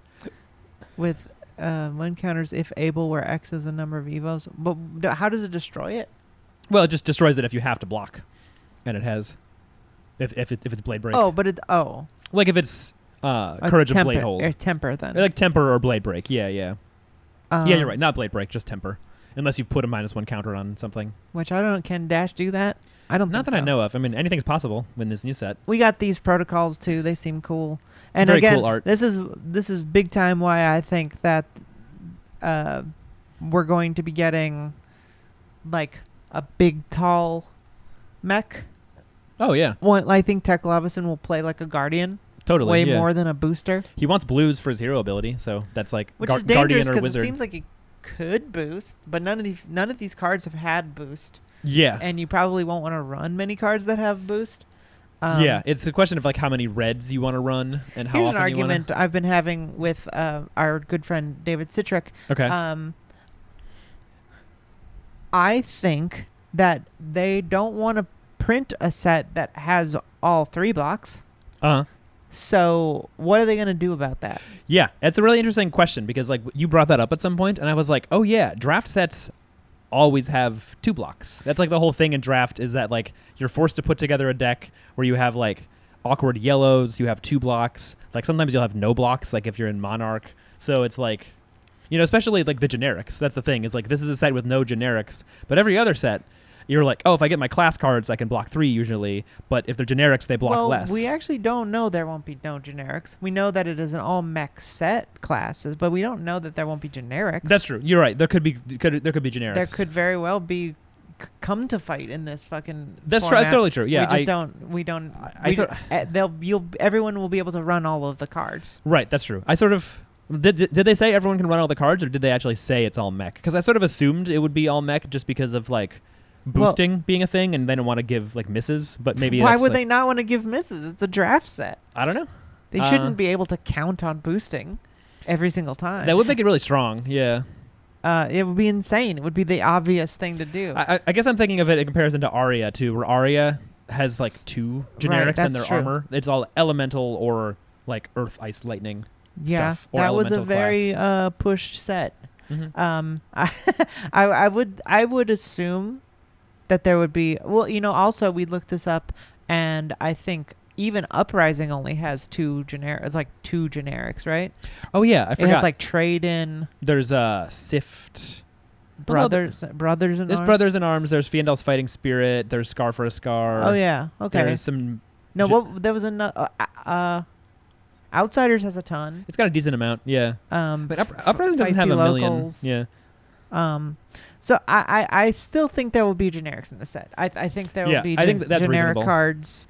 Like, depending on what hero you are, maybe you'll really dislike them. Like if you're trying to play a boost deck, you're like, I want as many mech cards as possible. Maybe you won't want to run them. But it's hard for me to imagine that they're going to do a draftable set, a draft booster where you don't have any 2 blocks. Totally. Yeah. That's like a whole thing about draft. That so. seems really hard to imagine. So David's argument is like, if they make a 0 for 3 and a 1 for 4, or actually 0 for 4, you mean?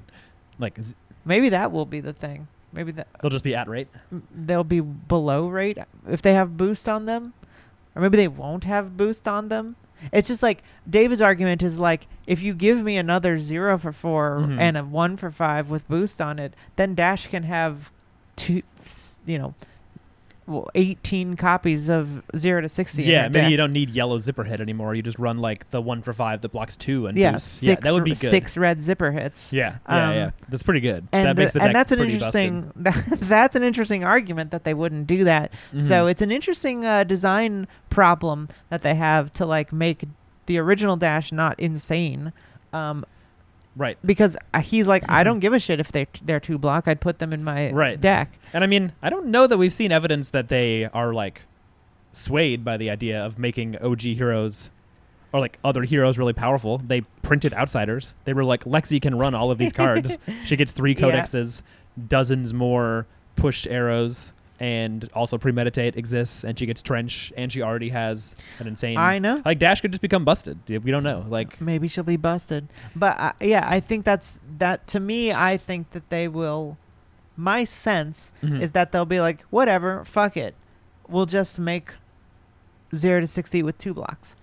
Yeah, that's definitely possible. And it's like, when you look back at draftable sets, they've never printed a draftable set that did not produce, like whatever classes or heroes were in that set, either a new hero or just like a class in general became one of the best decks in the format. Like Outsiders, Ranger became the best class in the format. Uprising, you had really Phi, Dromai, and Icelander were all like Dromai less so, but Icelander became the best deck, and Phi. It took a bit, but yeah, became the best deck, and Phi was so good it needed bans. They had to ban Stubbies, and then eventually ban Belittle. And then before that, you had Briar. Another common ban that is just like, whoops. Yeah. Sorry that this gains resources for free and also is a red starter.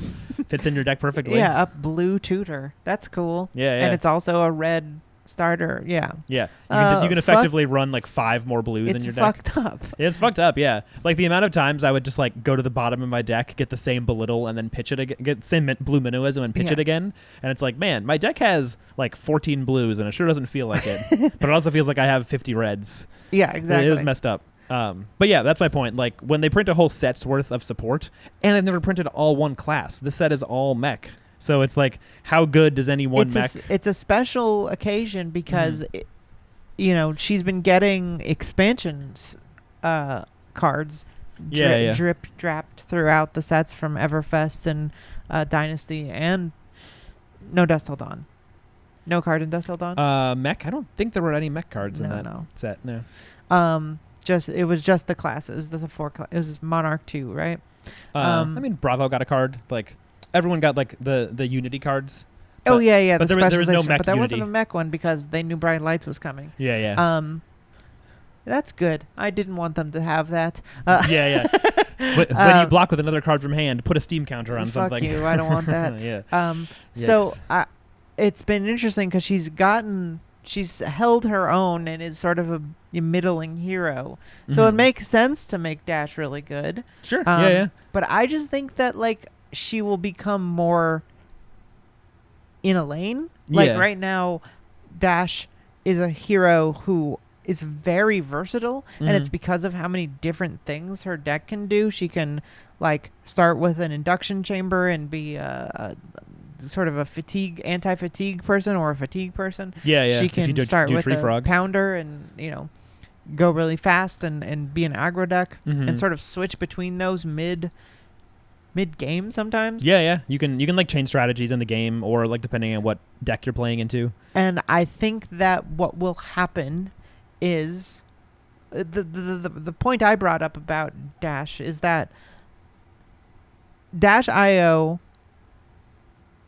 for the reason that regular Dash isn't in this set as a draftable hero, is because she either starting with the item is too good or way too bad. Yeah, because we saw Katsu and Azalea in outsiders, so we know they're like fine with putting the same hero in a set. Yeah. So we could have just had Dash again and be like, hey, no one really got to draft Dash before because of COVID, so do it here. But yeah, it's not Dash, it's Dash IO. It's weird to make us give Dash the Starvo treatment here. Yeah. Unless it's for draft.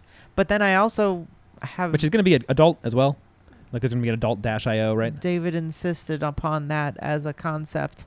I did not read that. Yeah, I've but heard people say that. I believe him. I think he's been researching this pretty good. Yeah. So I don't know. They have yet to print a draft set where there's a hero that you can draft that is only young, except for Benji, obviously, because he's a young only hero. But that was like a weird one where he wasn't a new hero. He was I an was existing hero. thinking that this would be a Arachne solitary confinment you're right. type situation. I'm wrong. Solitary confinement also counts. Where it's version of it's Arachne. a dash. Oh, sorry. It's a dash that has, a solitary confinement where it's like only a new thing. I don't know where it says that she's an adult hero for sure. If that's true. David seemed very confident. I have not seen that confirmed. What does it say in the product sheet about the heroes? Does it say anything? Or like tokens or whatever? Well, I'm sure there will be 3 adult heroes for sure. But you don't know if it's what Dash if it's IO. not Dash IO? Sure, it's possible. I don't know. I'm going to look it up as we continue talking. Yeah, let's find out. But yeah, so there's a lot of questions, but I just think that they won't. What the hell? It doesn't say Dash anywhere in the dang thing. I guess not. Oh. This article that announced Booster announced Flesh and Blood. I think that the art says Dash IO in the bottom right corner, but it's not like searchable. You see, that says Dash IO, and then that says. So I don't know. I don't know if they've said that Dash is an adult hero. Mm-hmm. I don't think that that's confirmed as far as I can tell. There will be 3 heroes. I've heard that. I have not heard that Dash IO is confirmed that way. So we'll see. But I think, to me, please write in the comments if I'm wrong, that if Dash IO is an adult hero. If she is, then I don't know what the hell. If she isn't, that makes a lot more sense to me. That she's in a solitary confinement type situation, and that like regular making something Dash tuned for the draft format or whatever. Yeah, and that regular Dash will works. be the one that gets pumped and cracked. We'll see, though. Yeah, I mean, I think like because it's an all mech set, it's like what we kind of know is that there are pseudo archetypes, like pseudo talents in the set where there's cards where you're like, oh, this isn't really meant for Teklovicin, or this isn't really meant for Dash, and you can still run it and block with it and pitch it and whatever. Yeah. Maybe even play it, but it just doesn't synergize with your hero ability. So maybe the way that they're like balancing around the fact that it's a million new mech cards is that like two-thirds of them wouldn't be good in OG Dash, really, because they're like for a specific hero, and then like maybe some of the new weapons and equipment will also work better with new Dash. So it's like you can still play old Dash and she'll get some new cards, but a lot of the cards will be specifically good for new Dash or for Teklovicin or whatever. And so it's like I feel like they focus on doing a lot of like side grade type stuff. Like they silo assassins like that, where there's contract and stealth, and like they're slowly building each one up, but it's like a very bisected card pool. Yeah. Where it's like running both in your deck is anti-synergistic to some extent. Like stealth in a regular Arachne or contract in Uzuri are like splashing something in that doesn't synergize with your hero, but is just a good card maybe that you want to play. Mm-hmm. So I feel like it'll be like that with the new mech cards. Like some of them you'll be like, I'm going to run this in OG Dash anyway, even though it's not like synergistic. Like I can't do the extra effects. Because Lexi did do that with aim counters. Like a lot of those arrows that Lexi runs happily want to have an aim counter to get +1, and she never gives them one. It doesn't really matter. Like Infecting Shot is still good. Falcon Wing is still very good. Yeah. So it could be that kind of situation where it's like, in hindsight, it will look half-hearted, but they're like, no, Dash, don't run this. It's only 1 above rate. And she's like, that's fine. I'll add it to my deck. You're like, don't run this item. It's only it doesn't work with that pistol, and it's like it's still good. I'm still gonna run it. Yeah. I don't know. So let's get into. We're going long. Okay. But let's get back into some of the new stuff. Uzuri got this card. It's called Already Dead. You mean Arachne got this card? Arachne is the contract. I mean, Uzuri can run it, but it's this contract. bro. I know. This is a fucking Uzuri card. That's only because no shade to Brian Gottlieb. Adult Arachne is not a real hero. Yes, he is. They don't have a hero ability. Look at your opponent's deck. That's not enough. I'm sorry. I know we talked about how I was very wrong and I ate my words about how good Uzuri is with the swap, but swapping in an attack is like real like power of information, but just like peeking at your opponent's deck, it's not enough to be a hero ability. Like when people have like tons of value in their hero ability, just taking a peek, I don't think is enough right now. Taking a little peek, mate. So, Arachne gets better with this card, but they go from like. What does Arachne do when you look at the card and you can put it on the bottom? You can bottom a card. That's pretty good. It's not nothing. I'm just saying like. It's not nothing. So far, it's not nearly enough, clearly, to be powerful. But hey, they get a new card, so they get a little better. And this card is sweet. Gets this card. Uzuri gets to use it too. It's 2-for-6 swap card that says you can banish people's equipment. Yeah. You can just be like, oh, you blocked with your damn grasp. Yeah. Too bad. You Bye. don't get it. You don't get it anymore. And I get money for doing that. Fuck you. Yeah. It's good for Uzuri because it's a 2-for-6, so it's like higher damage, but she can play it for free anyway. So it like makes more sense to swap in than other contract cards. Yes, it's fantastic. Also, with Uzuri, you do want contract. It's like contract's good. Yeah. Contract is the way to play against Lexi too. Mm-hmm. With leave no witnesses and stuff. The only reason is this like they're not big enough power. Mm-hmm. So this being a 2-for-6 with contract feels already crazy. It's crazy because you want to buy your really boots good. back. You want to buy your. Well, I guess you don't really run red back, but you can run the new Shriek Razors and buy those back. The thing, they're clearly very scared of giving you too much silver. Because if you could just block with Shriek and Redback 4 times a turn or a game, like that's so much value. You wouldn't. It's a lot of life. If you could like very easily make that much contract, that much silver. It would be crazy. Assassin is pretty good. Also, this is some of my favorite art in the game. It's awesome. That's so cool. That it's just like their shadow is dying, but they're not dead yet. Yeah. It's really cool. Beautiful.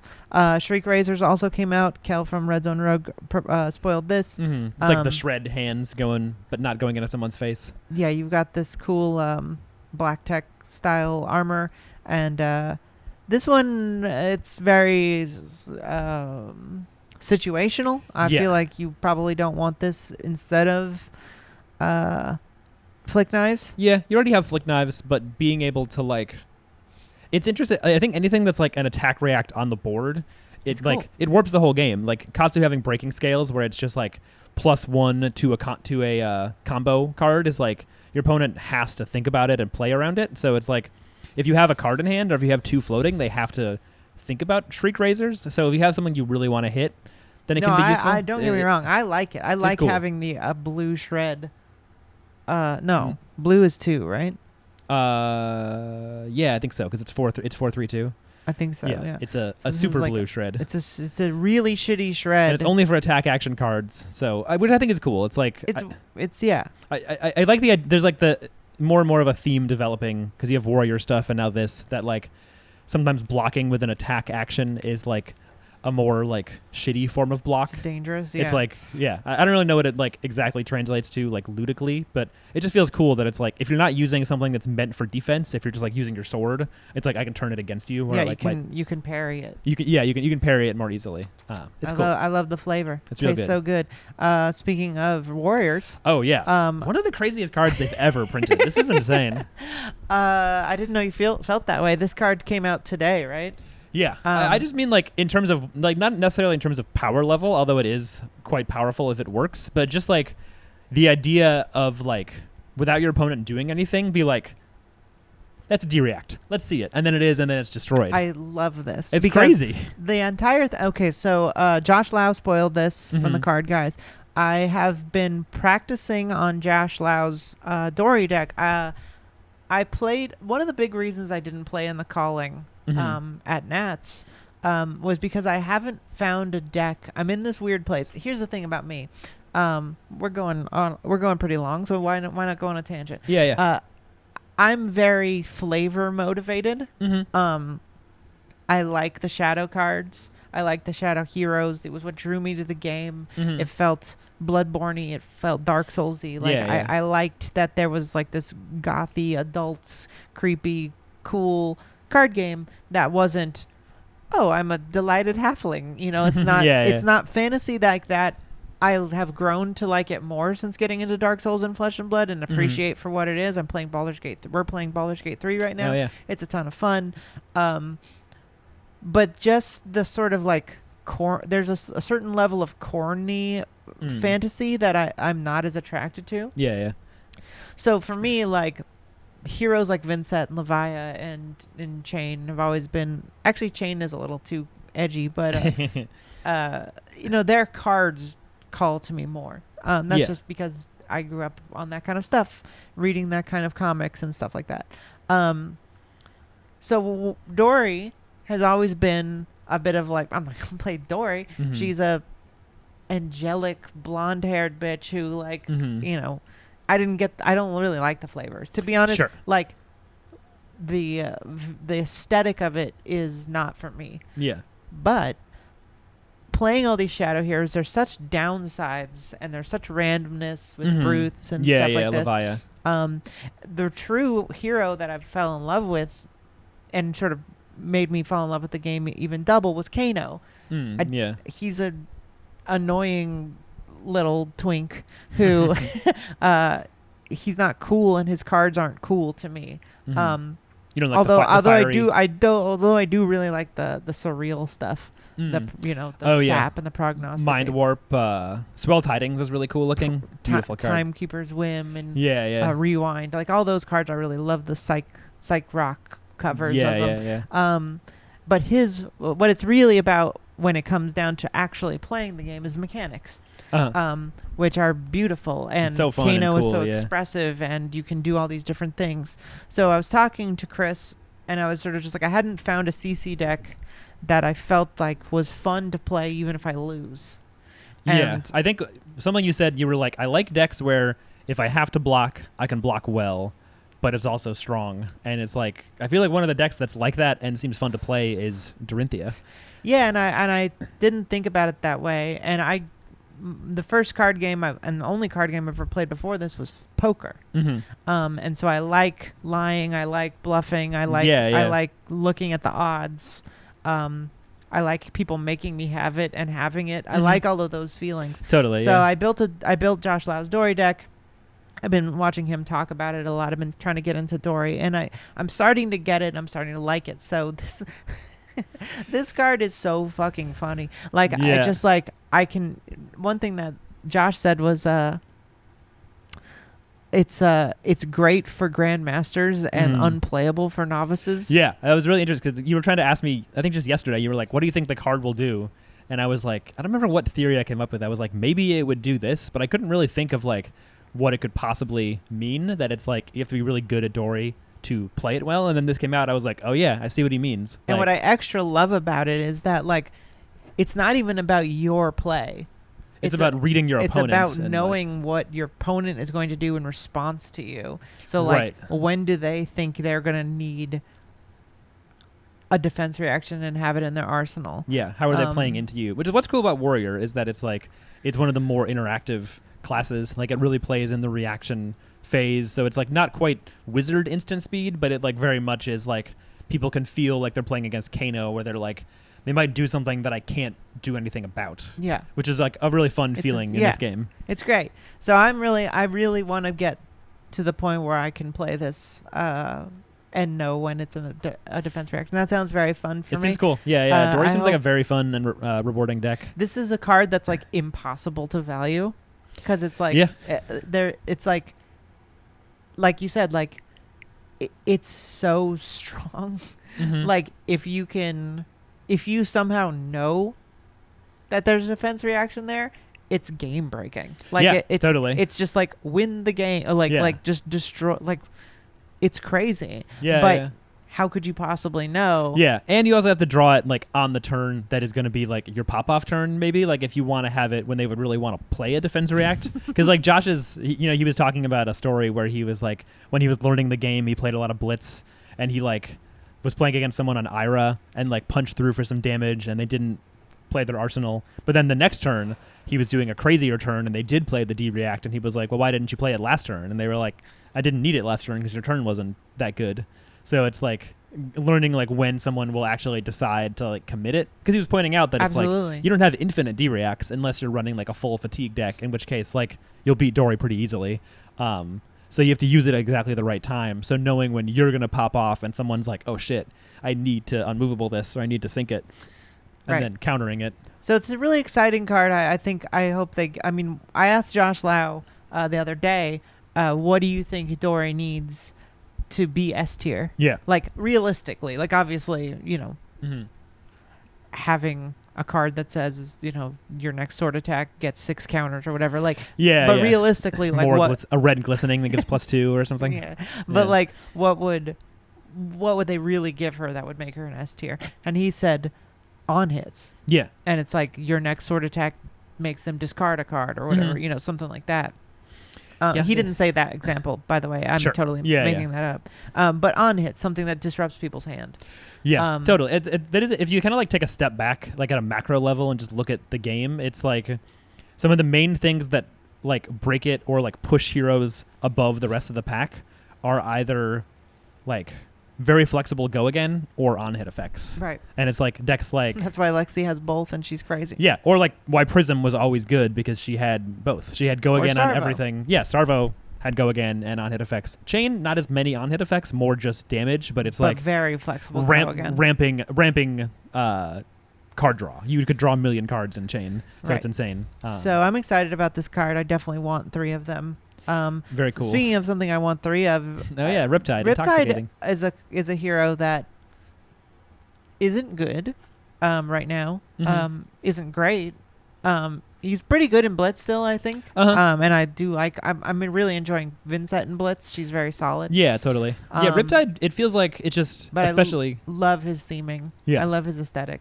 I was just gonna say, especially lately, maybe when Lexi LLs, people will play Riptide, but it's like there's 2 Rangers who are like have very good, strong game plans that can like beat a lot of meta decks, and Riptide just struggles to beat those decks in comparison. So like, I don't even know if Riptide is like that terrible. I think it's just like anyone who wants to play Ranger is like, I'll play Azalea or Lexi. Right. So he's kind of left by the wayside, and then also has some pretty like tough matchups. But the big man's time will come, and this will be, I think, a staple for him. Oh yeah, it's incredible. It's a 0 for 4, which is above 8 at blue. At blue, that is. It's a 0 for 4 blue block 3 arrow that says when this hits a hero, they create a Courage and Quicken token, which sounds weird, but because it's like, wouldn't that be good? Yeah, it's like. But that also turns on almost every trap you have. Yeah. And that's like, it's really cool, because one of the main ways that people can just like play around Riptide is if he's running a lot of traps, say, okay, I'm never turning your traps on. Because when Riptide first was coming out, it's like, oh my god, these traps are all so good against, Dorinthia, because she's always buffing Dawnblade and giving it go again. But if all Dory does is be like, swing Dawnblade for 3 and block, and don't give it go again, then traps are never on. And then the tough thing about D-reacts is if your opponent is attacking and you have it in your hand, you like kind of have to block with it. You can't just like wait, because you'll die. So then you have to block with them, and then you play them all, and then eventually Dory kills you or fatigues you or whatever. But this forces them to turn your traps on, which is awesome. It's cool. And I like that, and I think that he's another hero that they're like tapping the brakes on, where they're like, this could be too annoying. Sure. Where if you just like, if you give him traps that like trigger 1 damage that is like basically unpreventable. I mean, you can prevent it, but it's like unblockable. Mm-hmm. No one can play Crown of Seeds anymore, so that's one way to prevent damage like that gone. Yep. Which won't be for long. Mm-hmm. It's a really cool card, and I think that I can't wait for him to be good. I also like that it shows him breaking into something that looks like Metrics. Yeah, it seems like he's in Metrics. He's just like, wait a second. Yeah. I'm coming up here. It's awesome. He's cool. I like him. And then we got Wax Off, which is crazy. Weird. Legends, Living Legends podcast had some really good takes on. They had a whole argument, and you can listen to their argument about it. Sure. But it's basically like this card is crazy because Zen State tokens are crazy. So it is a blue ninja block 3 defense reaction. Block 2. Well, it is 2, but it creates a Zen token, so it's 3. If you played Wax On. So if you if you do the synergy, it's crazy. If you do the combo, it's a block 3. Yeah. At minimum, it could be a block at minimum. 6. But the thing that they thought of that I did not think of is that Master Marita is like he is a he's the archetype of the old Sage Master from he's in all of those movies. He's in what is his name? Pang Zai or whatever. What is it? From Kill Bill you're thinking of? Kill Bill, yeah. Well, that character is not something from Kill Bill. He's from totally. He's from A Million Samurai, like all the Shaw Kung Brothers. Fu movies. Shaw Brothers, and he's like sort of like his whole thing is like he doesn't really fight. You can't touch him. Okay. Yeah. So the idea of like a only blocking ninja is so cool to me. It's one of the first like cracked decks. Like back in the Welcome to Wraith meta, Katsu was broken by just blocking and swinging Kadachis. Yeah, something that just occurred to me, like something stupid you can do, which I'm almost positive is legal, is you can use your Mask of Many Faces, make an attack be called Wax On, and then play this. Actually, wait. The problem is that you can't. I just realized it's not an attack. You can't defend yourself with a D-React. I don't think. I'm actually not 100% sure. I've never tried to do that, but I don't think you're allowed to play a defense reaction if you're not being attacked. I'd have to check that, because if you could figure out a way to play this after naming something Wax On, like you could name an attack Wax On and then play this and then just make a Zen State token. Like play a defense reaction on your attack. Yeah, it wouldn't be. Are you allowed to do that? I don't know. I feel like probably not, but why not? What's the rule? I'm not sure. I might just say like you may play defense reactions when you are the defending hero. Mask or of Many Faces. Mask of Many Faces only works once, right? Yeah, but it's like it's been confirmed that you can use it for like you can make an attack be called Crazy Brew, and then you can use Life of the Party, and then sacrifice it to pay the cost for Life of the Party. Okay. That was deemed legal. Okay, that's really interesting. But Wax On isn't a great card. You could do it like a UPF type. Yeah, The thing is, Wax On is also conditional. It's I believe a 0 for 3 D-React, so it's on rate, and then if it's blocking an attack that costs 0, it has +2. Oh yeah, he already was Master Marita. It's like yeah, Art of he's the Hand. Master Marita, which is a reference to Karate Kid. Yeah. Pat Morita, the actor. Yeah, who's Mr. Miyagi. So it's something they've been doing. What's that card called? Hold the Line from Dusk Till Dawn, where it's a 0 for 2 D-React, but then if your opponent's like drawn enough cards, it gets +3 or something, right? +2. Like I've been interested in like this. Wait, sort what of, did you say? You know that card from Dusk Till Dawn called Hold the Line? Oh yeah. Where it like blocks 2 as a blue D-React, but if they've drawn 2 or more cards, it blocks. Is it +2 or 3? 2, I think. Only 2 or 3? Yeah. I think it's 3. Yeah, like this weird design space where they like want to print cards that can like have a conditional upside, but it means that they have to like at base, like if Hold the Line or if Wax Off blocked 3. It would be so easy to include it in your deck because it's just like a blue block 3 0 cost, perfect card. Like, sure, it doesn't have any like upside if I don't synergize it, but has no real. It's already fine. There's no downside, so they have to give it like a slight downside, and then this game is so like based around like consistently getting good value out of your cards that it's like if it's hard to actually draw them together, then it's hard to like justify that synergy. But that's also like how they have to design weird combos and shit. So I don't know, it's like the kind of thing that makes you want more like tutors or more arsenal slots or more ways to like get specific cards. The way I think about this stuff, and I think it's for me, there's definitely like a type of person who sees a card like this and they're like, oh, I get to brew, and I'm gonna brew with the cards that exist now, and I'm gonna like come up with some weird thing. But to me, cards like this are hype, where I'm like, it's not there yet, but totally. But if they release a Master Marita guy and he's like, all your cards are going to be defense reactions. Oh yeah, I don't remember who, but I heard someone theorize you run Flick Flax and Wax On, Wax Off, and you've got like 5 or 4 more like Uh-huh. defense reactions that are really good, and you can make Zen states like very consistently. You really can't get touched. Yeah, someone theorized like a defensive Katsu where you can discard to search for like a D-react or something.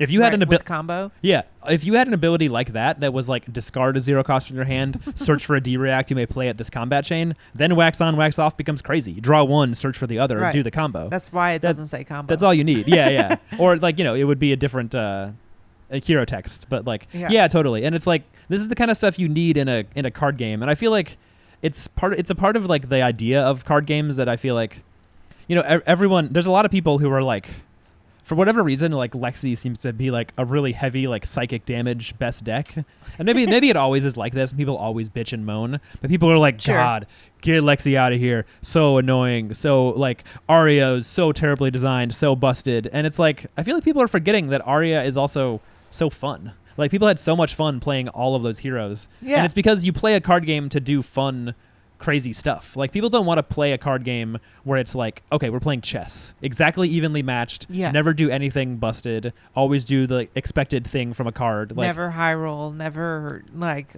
have cool synergies. Like those heroes all just have like cool hero abilities, a big card pool because they can run elemental stuff, cool weapons, like really cool theming on the cards, and they're fun to play. So it's like I hope that they don't take the lesson that like Arya was like completely flawed and like understand that it was just like a little overtuned, especially that early in a game's life cycle. I think is like maybe the biggest lesson is like giving people bigger card pools and not really like a downside compared to the untalented counterparts. Was just like, well, now they're better than the untalented ones. No, my sense is that they definitely I feel like they took all the right lessons considering outsiders. Like outsiders, I think Lexi is probably the best, and someone else said this actually, but I definitely agree. That Lexi is the best S tier hero we've ever had. I think Mara might have said it on when she was filling in for Charmer. On Flesh and Pod. Flesh and Pod, yeah. Like one of the most fair S tier decks where it's not really Starvo. She's interruptible. She's she there's plans against her. There's definite like ways to target her. But she's clearly the best, and that's great. I think that's really cool. I think that you want to have a big bad every season, and you can choose to play her or target her or him or them or whatever. Yeah. Like I think that is how you want the meta to be. Like what else would you want? Yeah, especially in Flesh and Blood where it's because last time we talked about this, like last time we had a meta where there was no clear best deck and everyone sort of felt kind of mid. Everyone was annoyed. I was gonna like, especially in Flesh and Blood where it's like if there's no deck that's like too obviously powerful, people kind of are like, how about fatigue? Like, if you could block 12 to 14 every turn and you have enough armor and a good weapon, and then no deck can suddenly do 20 damage in one turn, if you play fatigue, you will have a great time. You'll probably win. And then everything feels slow and boring. Yeah, and it's like, I feel like we've seen that maybe most prevalently in the Blitz meta, actually, like back before our time when like Ira was the S tier deck, where it was basically like 2 Iras running like the same list with like a bunch of D-reacts and drones, like trying to eke out one more value with a Kadachi while playing like the same hands. Is like, that gets boring if that's like the best strategy in Blitz because it outvalues everything else. So you need stuff like Briar and Chain and Dustblade and Kano and Icelander to like spice that up. And it's like, oh, suddenly Ira can't just like sit there being boring and ending the game. You need more of a strategy.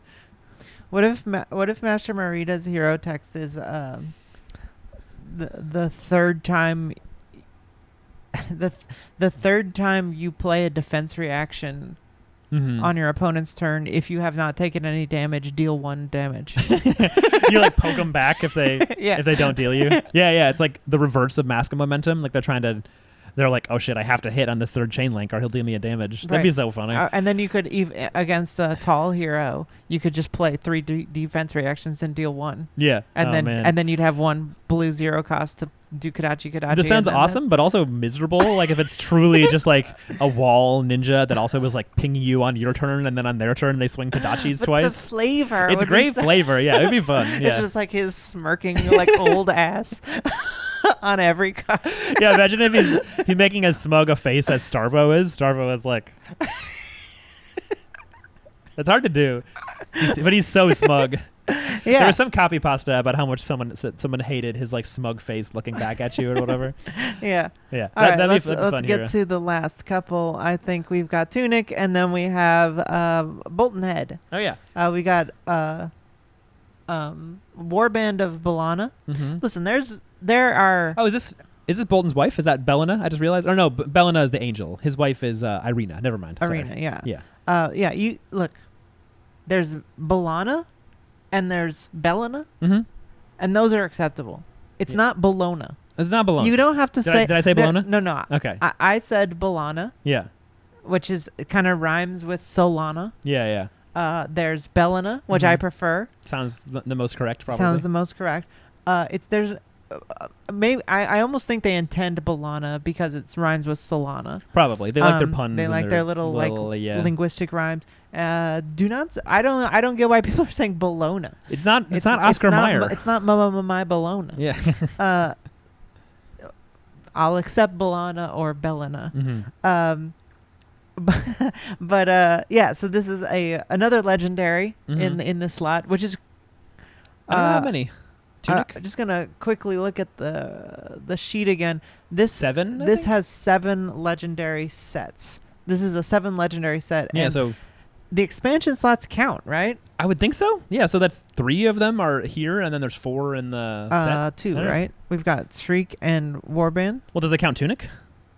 Oh Like- shit! Krunic counted, right? Like when it was a reprint. Yeah, So 3, only 4 left. unless they don't count. Like we don't know. They never done them before. Yeah, well, this So is so maybe that- like the whole product sheet is like not counting these because their they're. expansions. I That don't would really- be so weird. It would be though. weird. Yeah, I don't know. I really don't know what to expect with this product. I'm very very curious to I'm watch so- Cyrus crack it. Oh yeah, big time. I wish I could do that. Yeah. Hey LSS, if you're watching this, you know I like doing cracking. So Yeah, Brent hey, likes to crack. If you don't want me to spoil the card, I will definitely open. We would love to crack. Um, We will yell boom.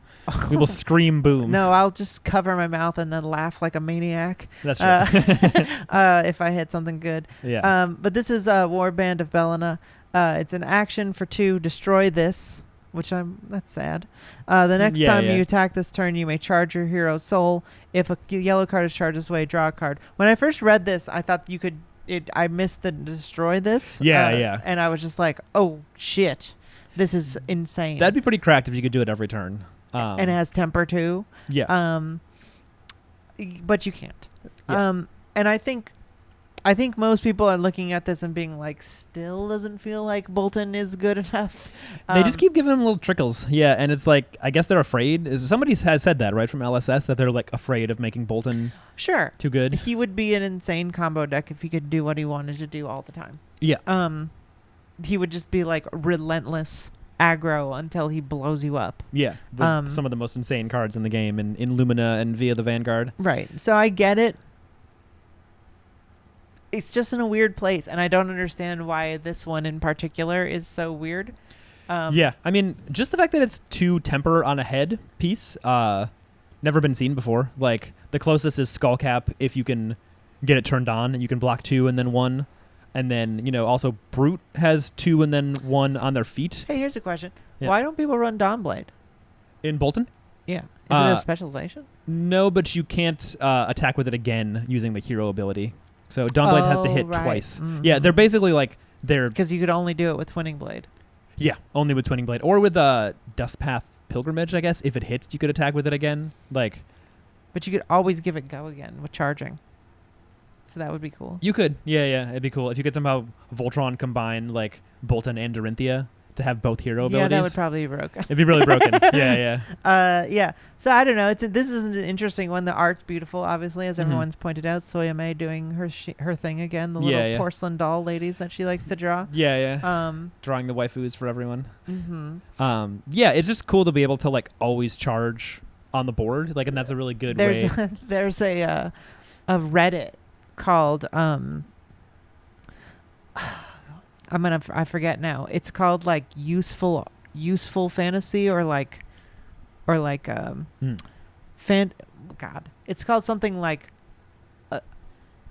a reasonable fantasy or something. Okay. Yeah. And it's only fantasy drawings of women that aren't sexualized.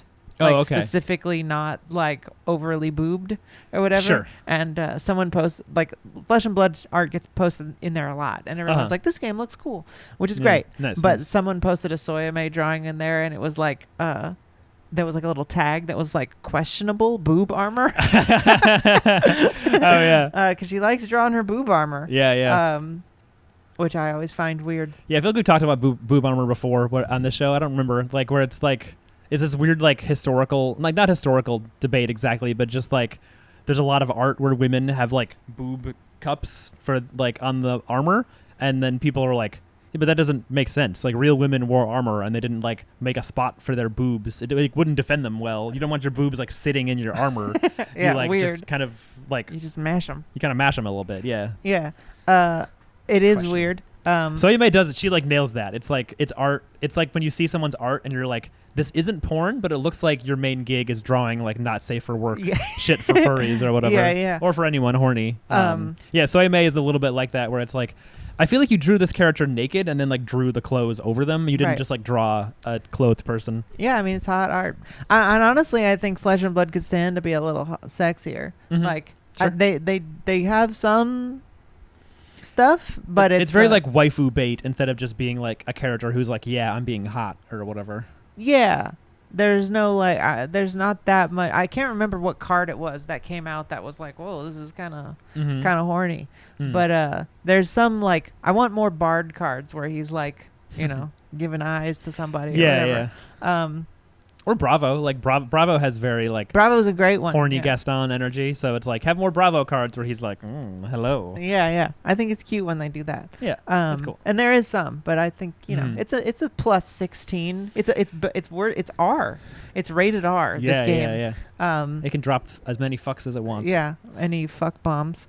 Yeah. So I think that is where we are. We are currently on the eve of Majin Bei's spoiler. Can't wait to see. Did we miss one? We saw Terminator Tank. Yeah, I think we saw those already. We talked about all the new ones. We talked about all the new ones. It's really not that many. That's where we are with Bright Light spoilers. It's such an exciting set. It's great because a lot of eyes are on Flesh and Blood right now. The Professor box, the Professor product is so cool and, you know, accessible and has all kinds of cool stuff in it. Mm-hmm. Everyone's really excited about it. I'm very excited about it. I'm definitely picking one up. It looks really fun, yeah. I can't wait to force all my friends to play it. When is it coming out? Gosh, I forget. Is it out now? Like next week or something? Yeah, It's it comes really out in soon. September, right? I don't know. Yeah. I don't know when it comes out, but I'm definitely going to pick it up and make all of my friends play it. Maybe if it comes out before Friday, maybe I'll make people play it at my birthday party. Oh, yeah, that's a great idea. It looks like it comes out. Come on, marketing assets, tell me. No, these are just like art.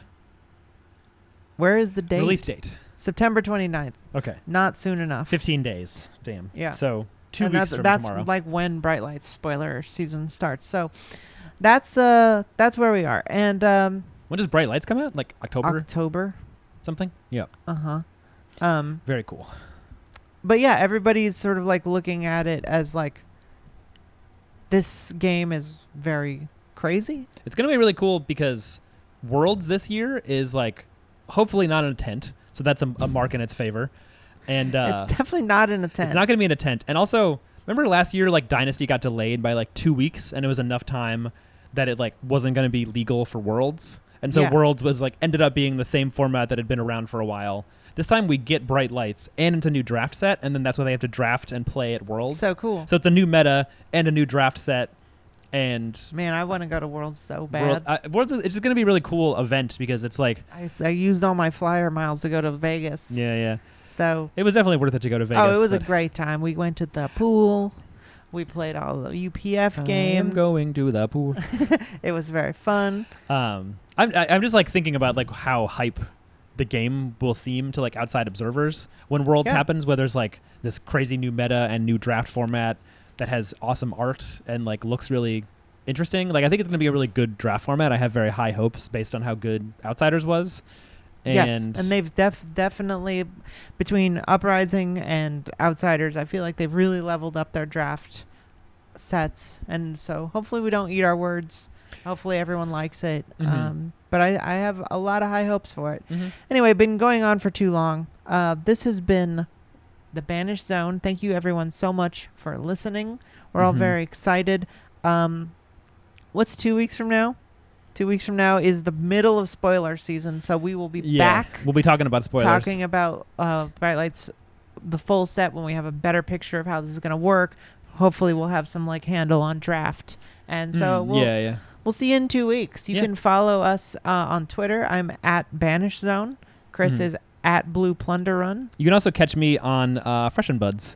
Probably like the same day as this one comes out, or like right around the same time. I guessed it on there. It's fun to talk to Tommy at length. Shout out Tommy Fresh, one of the best guys. One of the realest ones in the whole Flesh and the Blood realest ass dudes podcast in game. the whole game. It was a fun conversation. So I think some of the stuff we talked about today, I also talked about with him. So if you want to hear if I have consistent opinions or not, if you're anything like me, you want a couple more hours of someone rambling about Flesh and Blood because it's fun and you need to do dishes and yard work. You want to listen to it, So go check that out if you haven't listened to Fresh and Buds already. Yes, subscribe there. Subscribe to this channel if you're not already. If you're on the YouTube, I have a feeling that a lot of people are watching and not subscribed.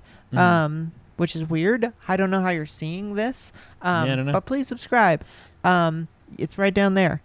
If you're not listening on YouTube, just go to YouTube and subscribe. It's a fun time. Why not?